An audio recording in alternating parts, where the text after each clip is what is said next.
Day. It's so exciting that we are now in the midst of March Madness with bracketology and so many articles and so many opinions. And I found this article on basketball that I thought you would be interested in. St. Peter and Satan were having an argument one day about basketball. Satan proposed that a game be played on neutral grounds between the select team from the heavenly host and his own hand-picked boys.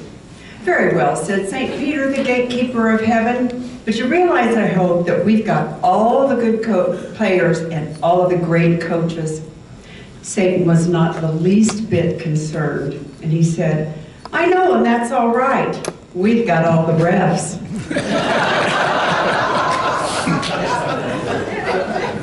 So today, besides being International Women's Day, this is also National Proofreading Day. This day promotes mistake-free writing and an increased awareness of the importance of proofreading. And I know we have some journalists out there, so I know that's important. I did find it kind of interesting that this was created by a woman named Judy Beaver, who's a corporate trainer, and she chose the day, March 8th, to honor her mother's birthday and also to honor her mother's love of correcting people. So we will now sing a verse of America.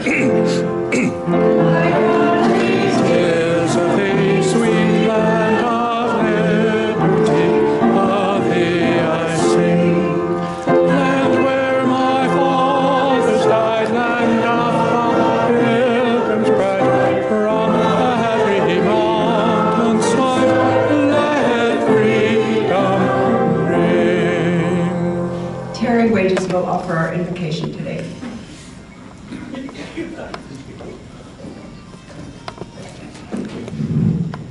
Thank you, President Grace. Shall we give thanks by bowing our heads? Proverbs 19:11 in the Christian Bible states, a person's wisdom yields patience.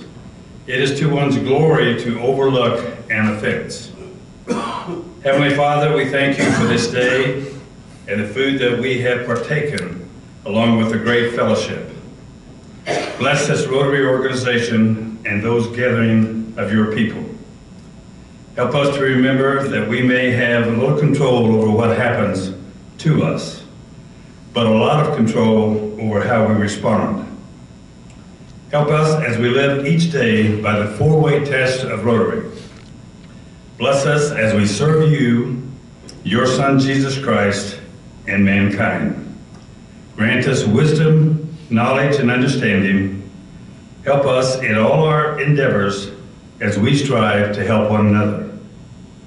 Bless our fundraising activities that are used for mankind, peace, and mutual respect of all persons. We thank you for everything that many times we take for granted, such as the air we breathe and the journey of life that you give us. We give all that we are able to for your glory and your Son, and in his name we ask and pray. Amen.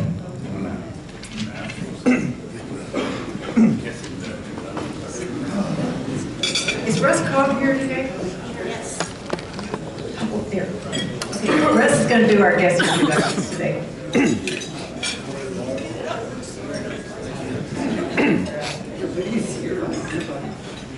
All right, we have 5 guests with us today, so when your name is called, please stand and we will greet you. The first guest is a visiting Rotarian from the South Topeka Club, Bailey Zhang. Hi. Hi, Bailey. Bailey is a guest of Gordon Langsford. We have 2 exchange students with us today. I said it wrong, didn't I? Taya Fleisch, there we go. Hi, Taya. Hi, Taya. And Zion Williams. Hi, Zion. And they're here with Betsy Bushman. All right, and then another visiting person with us today is our new publisher for the Topeka Capital Journal, Steve Wade. Hi, Steve. And he He is a member of the Augusta, Georgia Noon Club of the Rotarians, but I think that's going to be a long commute for him. So we're going to see if he can join us. And then we have another visitor today. We have Patricia Pat McCavis. Hi, Pat. Hi, Pat. And she is a retired from the Kansas Historical Society and is a guest of Grace Morrison. Did I miss anybody? All right. Let's give them I'm so glad you're with us today. We have quite a number of announcements. A lot of them have been on the screen, so I hope you've been watching those, but we'll bring up some of those too. I don't know, I hope you have seen that our own Karen Weicker has been named this year's ABWA Woman of Distinction, and she'll be honored next Wednesday at a luncheon, so that's a very, very nice honor for our member. We also have a new member, Jill Perry. We also have a new member announcement. Brent Trout, who has been to our meetings before, is our new Topeka City Manager. He's a transfer from Mason City Noon Rotary Club. He has been a Rotarian since 1995, and he is a Paul Harris Fellow, so we're very excited to have him become part of our club as well. So Yana, if you could make your way up here while I am announcing our club social, which is going to be Thursday, March 29th, about a month from now, from 5 to 7 p.m. at the top of the tower. We encourage guests and family members to come as well. Hi, everyone, and my name is Yana Ross, and I'm one of the newer members of this club, and I recently had a privilege to take your Leadership Edge class by Kansas Leadership Institute Center, and it was held in Kansas City, and I just wanted to share my experience there. Our district has actually received a grant from KLC, and the funds are still available. So you all can participate in one of their classes. There are information on each table about the 3 options that you have. One of them is your Leadership Edge, and it is a class that can be taken in Kansas City or Wichita. And it's a 3-day class. And then there is a Lead for Change, which is held in Wichita in their new building, ELC building. And it is a 7-day class, but it's broken into 2 sessions. And the last one is Equipped to Lead, and it also held in Wichita, and it's a 2-day training. And I am very thankful to Blanche for recommending and encouraging me to participate in the class, as it was a life-changing for me, and it has really changed my view on leadership. And one of the principles they teach you in a class is that leadership is an activity, it's not a position, and anyone can lead anytime and anywhere. And it starts with you, and it must engage others. And each of us here is for a reason, and each of us is needed to make a difference in this club, in this community, in this country, and in this world. And we are Rotarians, and we're called people of action. So we are here to make a difference in Highland Park High School kids' lives, in students' lives like Taya and Diane and Ariana and Leo, and just in the Topeka community through Freedom Festival, in the lives of people in other countries through Folio Plus and other programs. And KLC can help anyone to gain or improve their skills needed to successfully confront problems that exist in organizations and communities. And KLC has trained thousands of people worldwide around 4 competencies, which help people better diagnose problems and situations, manage themselves, energize others around a common purpose, and intervene in ways that are more skillful and successful. And don't miss out on this opportunity, and you can sign up for these classes online. Linda has a code for you to use to be able to use the grant that we received. And they say that when you start learning, we stop living. And let's not stop at average, but strive for the better. And when you get to the better, let's reach for the best. So if you have any questions about this class, feel free to talk to me afterwards. But I do really encourage you to participate in it. Thank you.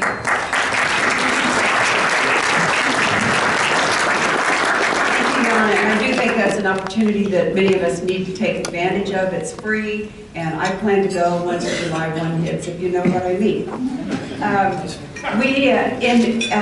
We have, as you remember, the Highland Park Association, and we have district grant money that we receive for that. So we have two things that are going on. One is that we're trying to help supply their clothing bank. So please remember, if you have some clothing that's reasonable, and especially some business type clothing for interviews, you may bring those to any meetings, and those will be transported to Highland Park. Also, we're beginning to collect Legos, so if you have any lying around the house or underfoot, please bring those, because those can be used for that project as well.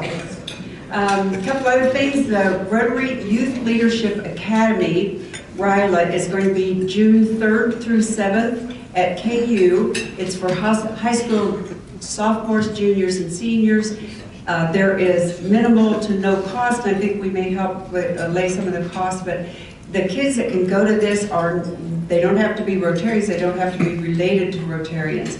But I heard repeatedly what an exceptional experience this is for the kids, so please share that with high school students that you know.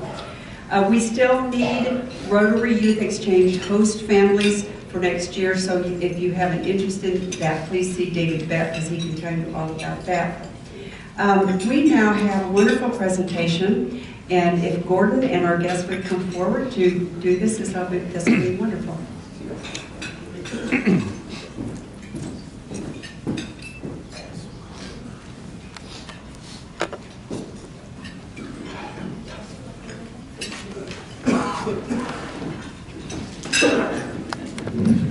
Thank you, President Grace. I'm so excited to be here today to introduce two new friends that I've just met and tell you a little bit about them. Before I do, I want to acknowledge that Bai Li Zhang, who was introduced earlier, is a member of the South Topeka Rotary Club, and has worked with our club for years to screen and select individuals who are well-deserving of a Rotary Scholarship. And I'd like to introduce two of them to you today. Many of you are reasonably new to the club, and you might not remember Francine Hines. Francine Hines was the kind of a person that would light up the room when she walked in. And when she spoke from this podium, she was eloquent.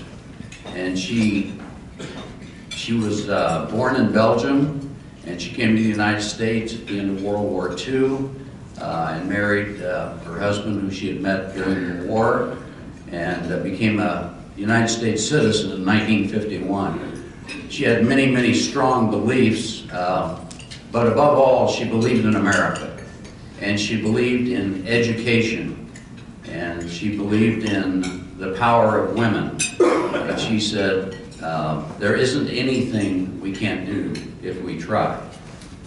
She was a member of this club for many years. She passed away in 2006, and this club chose to name this scholarship in her honor, the Francine Hines Memorial Scholarship for international students. Both of these young ladies are from Washburn University, and I'd like to tell you just a little bit about them.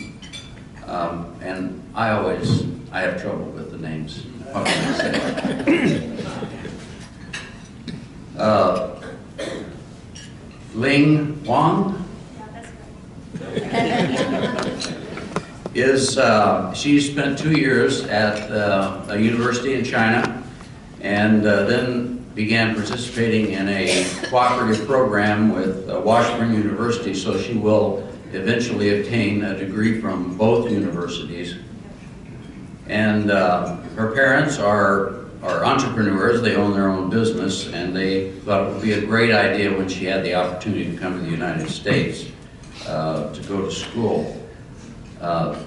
Ling is majoring in accounting and has a GPA of 3.77, and she hopes to pursue a master's degree upon completion of the bachelor's degree, and she will receive a bachelor's degree from both universities, and then sit for her CPA exam. So it's my honor to present this scholarship to Ling on behalf of Francine Hines in recognition of an outstanding job.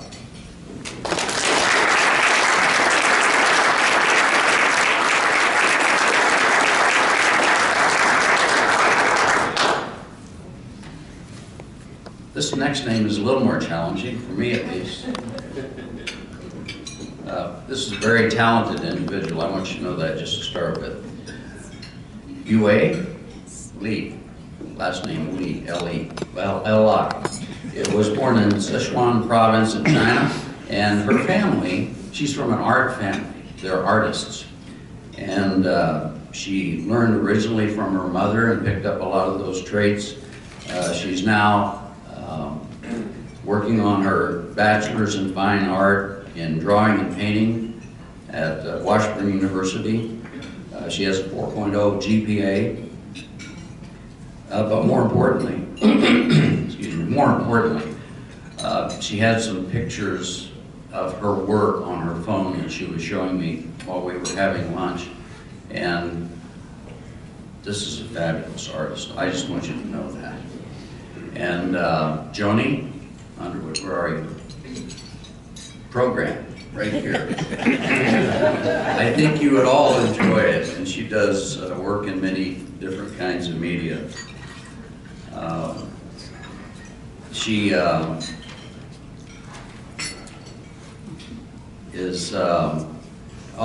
received numerous awards, and she currently has work being shown and will be shown this year in the Washburn Inscape magazine. She's had paintings that were shown at the Southland Gallery and at the Amused Gallery and at the Washburn Art Student Exhibition.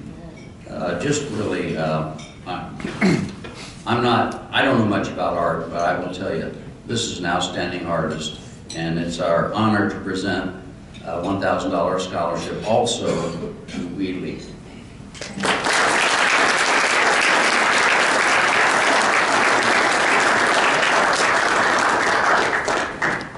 My name is Ning Huang. I'm glad to be here, and it's my first time to attend this meeting, so I'm glad to see you. Thank you. I am Yue Li. It's my honor to receive this scholarship. I appreciate it, and I will do my best in my art, and I won't let you guys disappointed.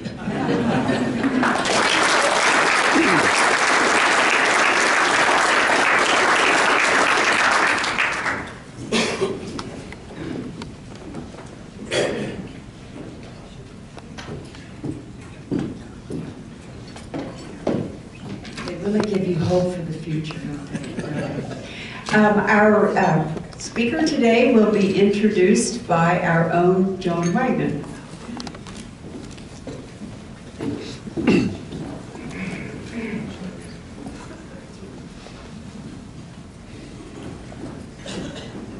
This is going to be the longest introduction you've heard in a long time, because Bill and I are actually sharing the program today to talk about the Freedom Festival.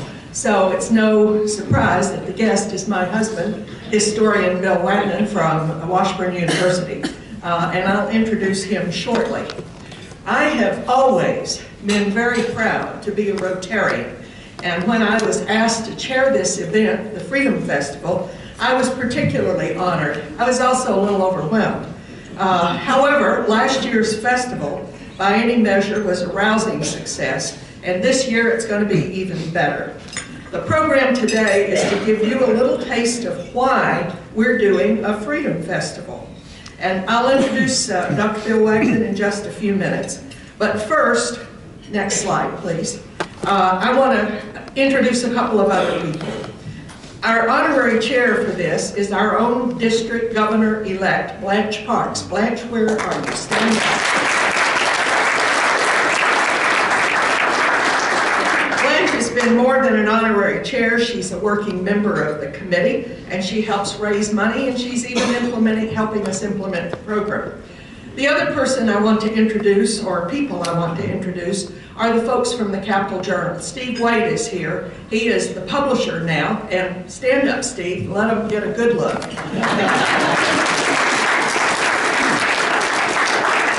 Steve, and aided by Tamari Quinn, who's on our committee, have agreed to be the presenting sponsor for 2018. So I think we are just very, very proud to have the Capital Journal as a presenting sponsor and have their participation. Larry Dimmitt was our last year's honorary chair. Larry, are you here somewhere? And he's also a member of the committee, and he's made a substantial pledge to our fundraising. Next slide. It's really an honor to live in a city and state that will forever be associated with the struggle for liberty and freedom. Those were the words in a big editorial in the Capital Journal last year. And the support of the newspaper has been evident with their editorials, their advertising donations, as well as cash, which funds one of our bands. I'd also like to introduce you to the members of the planning committee on the next slide. And I'll call their names, and if they're here, will you stay standing until we get everybody introduced. My co-chair this year is Carol Wheeler, a former president of this club, and she will be taking over this event next year. Edie Sneeden is here with the Kids Corner, and Roger Eshelman is helping us with military assets. Chris Meinhardt, Chris, are you here? Is handling all things Constitution Hall. Carol Bradbury has this great new program called Expressions of Freedom. Kathleen Marker and Allison Marker are helping on our March for Freedom, which is called Momentum for Freedom. And Karen Hiller is our liaison to the city. She makes sure that our bills get passed, our ordinances that allow us to sell beer, because we make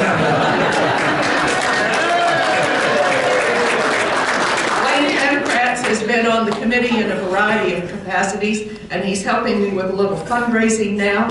Val Vandersloos and Tamari are helping with the publicity. You've seen Val taking pictures. Jay Beffert up here is doing the beer gardens, and I'm told they're going to be margarita machines this year, if we can convince the state to expand our license. Sue Bullock, are you here? Stand up, Sue. I cornered her when we were doing really fast mentoring at Highland Park. And you don't have long at Highland Park. And she said yes. So she's our new volunteer coordinator. Dusty Wagoner is in El Dorado today, but he keeps track of the money. Sam Kharkov, are you here, Sam? Sam is the food truck man, and he's going to make sure we have food. Vince Fry and Larry Goronsky are kind of our music committee and have been helping me with that. Lee Morris is doing our logistics, and that's the group. So give them a hand. They are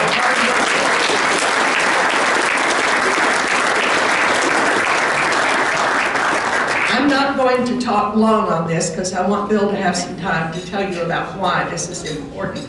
But this Freedom's Momentum March is to involve all the other Rotary clubs. So Blanche has gone to all 4 Rotary clubs and said, will you be involved?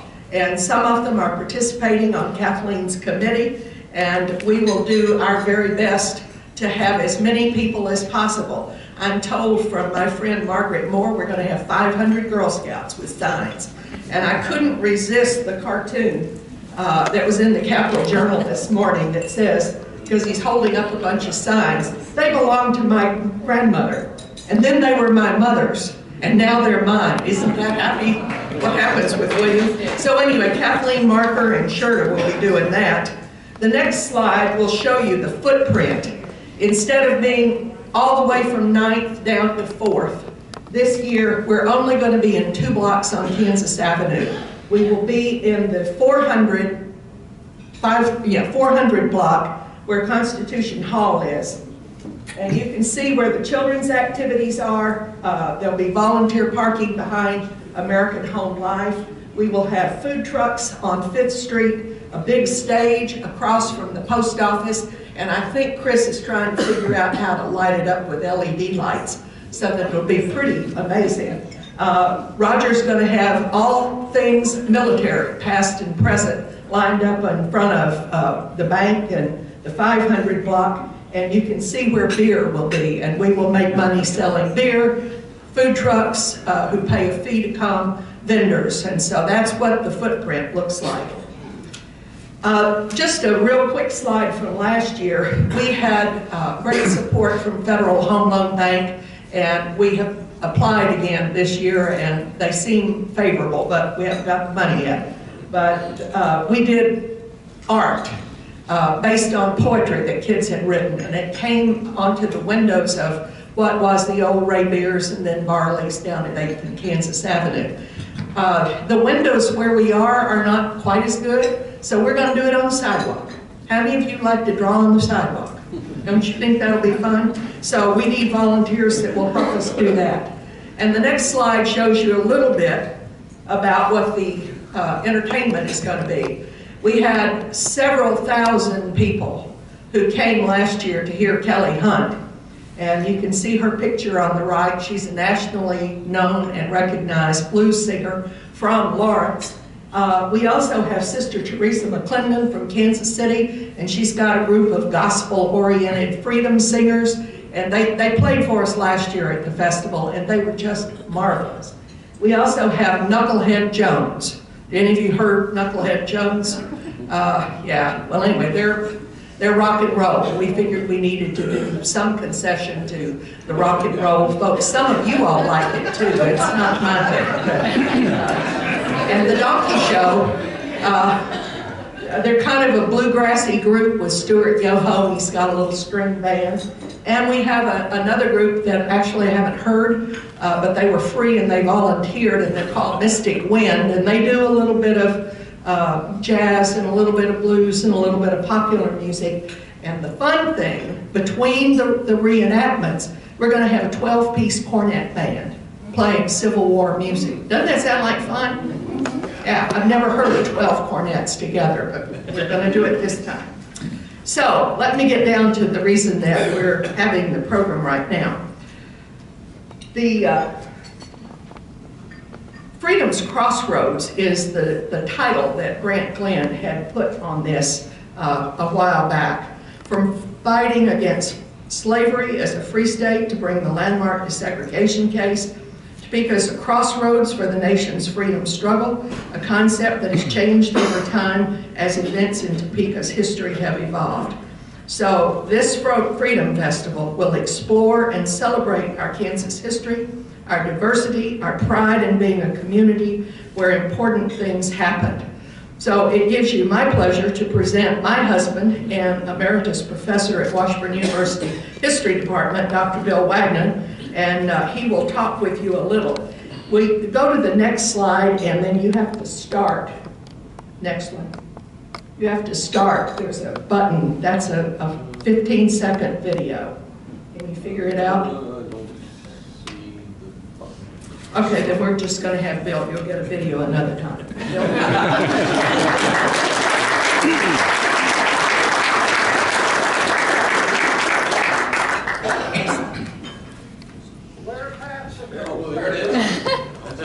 Bill? Bill? Kansas fought to Kansas a free state.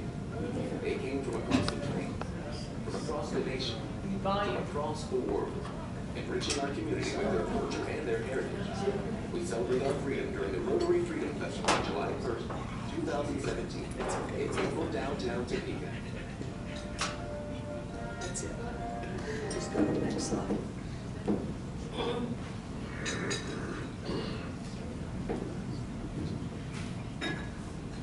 The year was 1856. The place was Topeka, Kansas Territory. The occasion was the convening of the Free State Legislature. The date was ironical, July 4. On the one hand, this occasioned a commemoration of the signing of the American Declaration of Independence to assure America's liberty from Britain's tyranny. But on the other, the dispersal of the legislature, agents of freedom, constituted an act of tyranny instigated by bogus forces committed to imposing slavery on the territory. Indeed, mounted infantry dragoons from Fort Leavenworth, under the command of Colonel Edwin Sumner, together with several cannons, surrounded the legislature's meeting hall. Colonel Sumner entered the hall and ordered the representatives of the Free State movement to disperse. Gentlemen, I'm called upon this day to do the most painful duty of my life.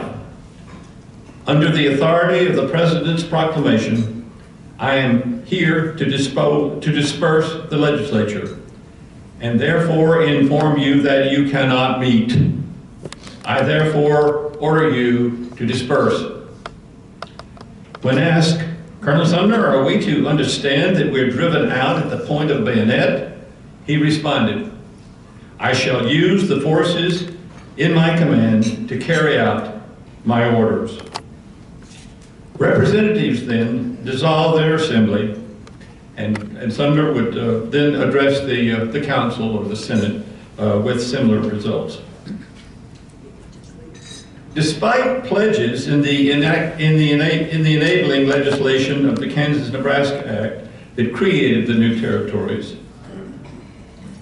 that the pledges that Democratic majorities would determine the basis of government, the flood of pro-slavery Missourians had initially seized control of the territorial government, levied several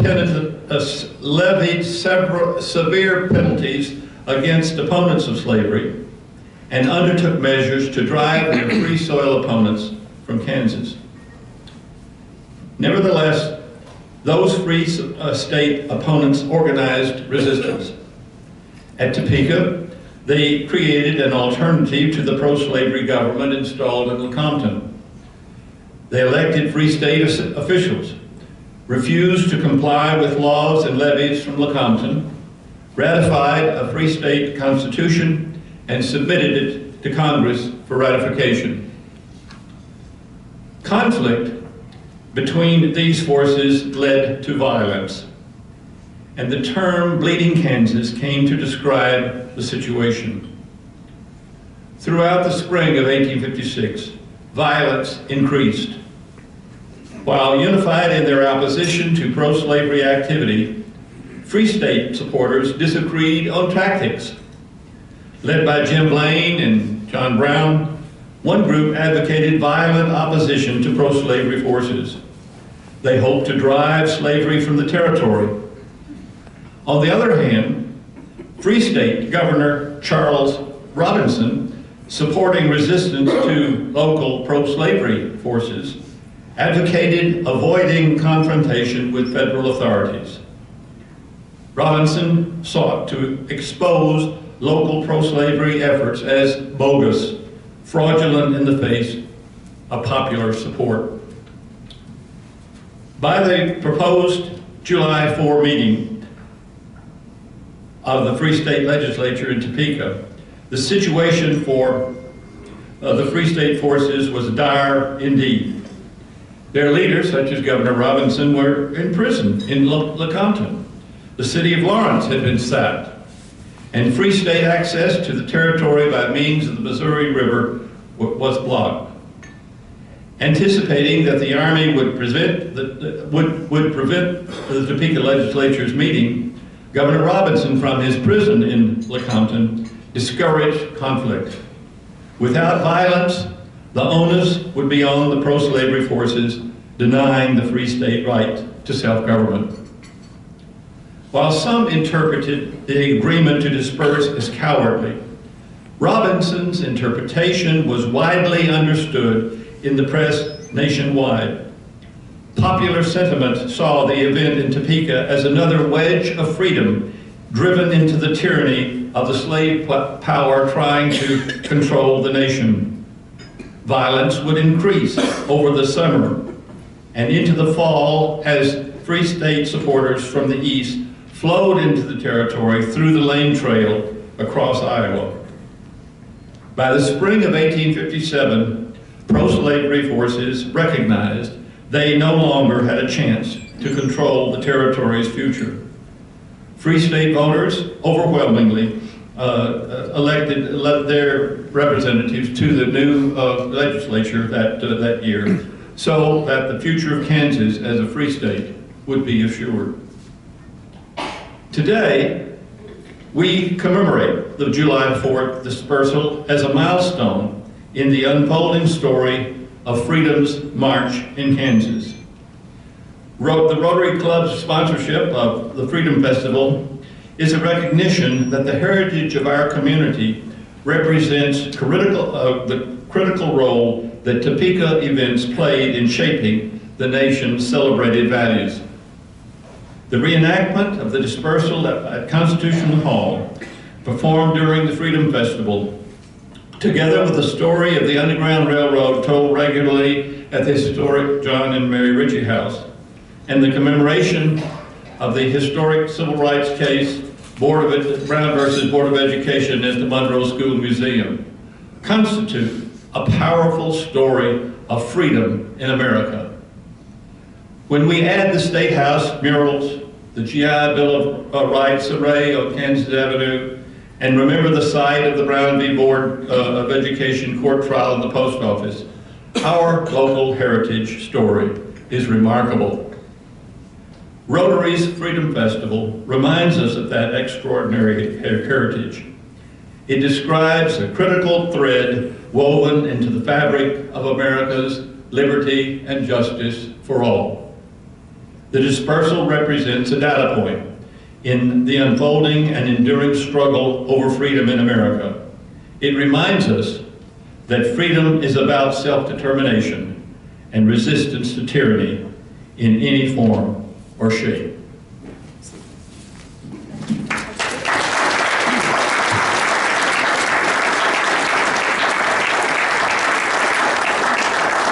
I have two real quick points because I know we're close to out of time.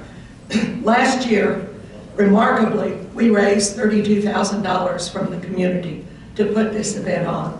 We also had a raffle that raised $16,728. That raffle has now been discontinued.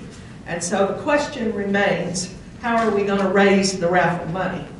And so I want to call attention to you, something that some long-term Rotarians remember well, and those of you that are new won't know a thing about it. Melissa, I think you were in the middle of all this when it started. We created a Topeka Foundation, not the one where you get your Paul Harris Fellow, but local money going to our local foundation. And when Dr. Blake came back from a Rotary convention, he came back and helped, along with Melissa and Hurst and others, start the local foundation. When you raised money for the raffle, and all the money that we raise goes into the foundation, we pay the expenses, but then we still have money left over for Rotary's charitable purposes. Last year, we had 30 members who gave gross donations in lieu of selling raffle tickets that amounted to $5,425. The total members participating with donations and ticket sales was 99. They sold 10,540, and then you add to it the some odd 5,000. Then the rest of the money came from a few sponsorships.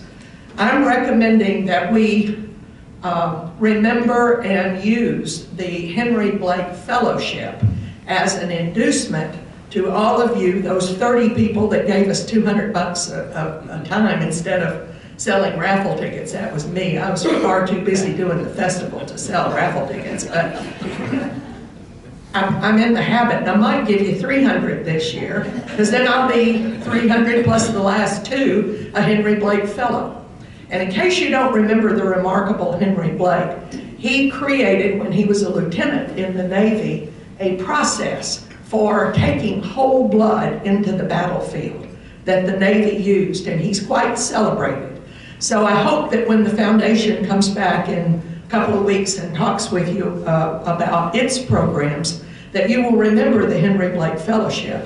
And if you are one of those 30 people that wrote us a check, we would sure appreciate it for the festival again. And we used to put it on our dues. You know, you'd give your dues, and then you'd add a $25 for the Rotary Foundation International and for the Topeka Foundation.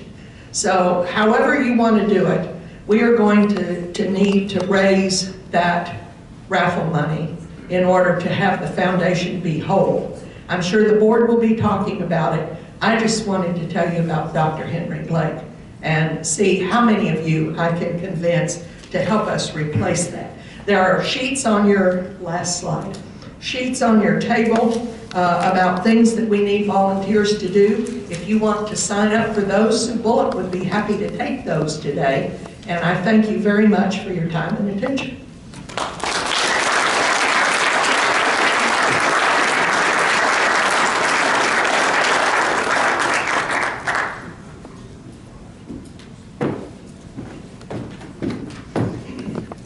Bill and Joan, thank you very much. And if you'll look over here, here's your first donor right here. I hope you'll all join me.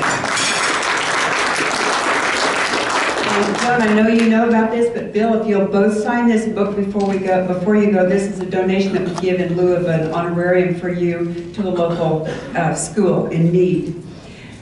Next week, we will be meeting at Washburn Tech at the conference center, and you'll be, I think you've already received at least one email about this, so you will need to sign up for meals. And our program is going to be really fun next week. Larry Goronsky from TPAC is going to talk to us about Jesus Christ Superstar, and we have a very special guest that day.